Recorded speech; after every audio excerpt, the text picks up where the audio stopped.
Hello everybody and welcome back to another video. Today we're talking about retraining on FIFA career mode. If you're not quite sure what that is, it's where you take a player from one position and play them and train them in a different position, and they will either increase or decrease in rating depending on how much more suited or how much less suited they are to their new position. I've got some really good players in this list, so we're going to start with the first one, and the first example is actually Eduardo Camavinga. So we're starting off with the highest rated player, as I mentioned before. He goes from a 79 in central midfield to an 83 at CDM. Camavinga improves by 4 overall thanks to him having way better defending stats than attacking stats.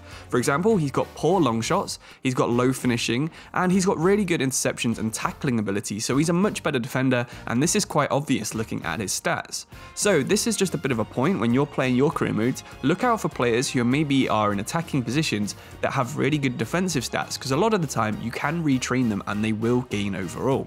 Second on our list is Julian Alvarez at Manchester City. Surprisingly, Manchester City's new backup striker behind Haaland is actually a better attacking midfielder than he is a striker.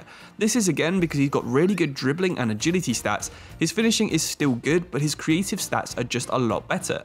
He also improves if you move him to winger, which is already one of his secondary positions, or left or right midfield. So let's say you've got a striker, he's really fast, really good on the ball, but he can't finish. A lot of the time, if you retrain them further back, again, you're going to boost your overall on that player. This doesn't actually affect their potential as well, so they will still grow just as much even if they are higher overall, so I really do recommend you do it. Next up, third on our list is Tommaso Pobega. He's a centre mid who moves from 76 to an 80 if you put him at striker. Now, I hadn't heard of Pobega before this, but he's got really interesting stats. He's a central midfielder with 77 finishing and 80 positioning, so if you play him box to box, he's going to be scoring and finishing quite a lot of shots for a midfielder. He's also got good pace, good stamina, and really good strength. So at 6'2", he could either be a really good box-to-box or a really good striker, depending on how you want to line up with Pobega. This is again something you can look at when you're signing new players. See if they can play them in 2 or 3 different roles, because even if you do retrain, they won't lose the position they had before and they still will be effective in that role. For example, with Pobega, if you play him at striker instead of centre midfield and retrain him, and then all your centre midfielders get injured, you can always just play Pobega back at centre midfield. He will lose 1 or 2 overall, 4 in this case, but he's not actually going to play that much worse because he still does have that as one of his positions. He still won't just do that wandering from position that out of position players do. Fourth on our list is Daniel Braganza. He goes from centre mid at 75 to centre attacking mid at 79. Similar to Alvarez, this guy has way better dribbling and agility than defensive stats, which all incorporate into your central midfielder. He doesn't have the shooting or strength to play any further forwards. He's only a 70 rated striker. When it comes to retraining players in your career mode, you should also have a look at traits. I did a video on what quite a lot of the good traits are in the past, but also the finesse shot trait that Daniel Braganza has means you want him on the edge of the box so he can curl them in at the far post. He won't really have as many opportunities to do this at central midfielder, so not only will you unlock his trait, but you'll also increase his overall and he will play a little bit better. It's another thing to consider whenever you're planning on retraining someone. Make sure they've got traits for that new role, and that will make them even better of a player. Retrain Adelaide goes from a 74 rated central midfielder to a 78 rated central attacking midfielder. You might know Retrain Adelaide as a winger, but now he actually plays as a central midfielder in France. He still has a lot of his winger stats other than pace or crossing, and because of this, he's more suited to playing further up the pitch because he can't really defend or run. Being a playmaker further up the pitch, again, is a way of negating the bad stats that a player has. It's a totally valid way of playing if you've got a weak player that you can move them into a position where they're not so much of a weakness, and in Retrain Adelaide's position, he would actually be a big strength to the club that he's at. Jordan Larsson is the 6th player that we're going to mention. He's the son of Henrik Larsson, and he's actually a lot better at attacking midfielder than on the wing, but he would have an amazing amount of pace as an attacking midfielder. He can also play striker, but his finishing is quite low in this way, so Cam suits his dribbling and his explosive pace, and also hides his awful defending. He's only got 29 on average for his defending stat.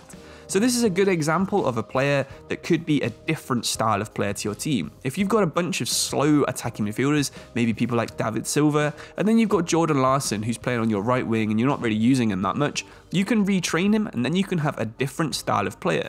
This can really help the squad out. It gives you a lot more depth and you don't actually have to sign a new player to do it. Just having a second position on someone like Jordan Larsson's means you can just put them on the bench and play them in several different areas, and he can also be a difference maker with his different stats. 7th on our list is Japhet Tanganga, who going from right wing back to centre back moves him from a 74 to a 78. Now I think this is probably one of the most common retrainings that people do. The right wing position needs high attacking stats. Tanganga can't shoot or cross, so he's not actually suited to be a right wing back. He could become a really fast, aggressive, strong Premier League centre-back though, although he might be a little bit small for a centre-back in the Premier League at 180 centimetres tall. But this will also double his value from 15 million to around 30 million, and now he would probably be eligible for an England call-up even if you're not the England manager.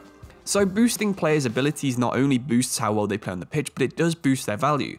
It can be a valid strategy to retrain someone just before you sell them, just so you get a bit more money. Say you've got a striker who you love playing at striker, but he's actually got better stats for a winger. Retrain them as a winger just before you sell them, the market value will increase and you'll get more money for them. Also, it means that AI might not play them out of position just as much because they'll have 2 or 3 different positions they can play. So it's a multiple benefits there if you do that kind of thing. Jeong-Woo Young is the 8th player on our list. He has really good pace, stamina and passing stats, so this makes him a better right mid than it does a centre forward, where he goes from a 72 to a 76. This example is something that's more based around the national team, where he's playing centre forwards, we won't really get in the national team. If you move him to right mid, he's going to be basically the first choice right mid for South Korea. You'll have Son on the left, you have Hwang down the middle I believe, and then you can have Jeong-Woo Young playing on the right. His poor finishing means he's more suited to playing on the wing. He's also not that creative of a player as well, so use his pace, use his strengths, and help increase his national team's value. The 9th player on our list is Abdallah Sima, who's a right mid who you can change to a striker, and he'll go from a 72 to a 76. A 6'2" with 90 pace, you really want this guy to be playing through the middle, but he does have surprisingly low strength, especially for someone who is 6'2". The good thing though about retraining someone to striker is that almost every one of the different training roles does include their strength. So if you want to boost someone's strength who's playing out on the wing, you can retrain them to be strikers, train their strength for a year and then train them back to being a winger.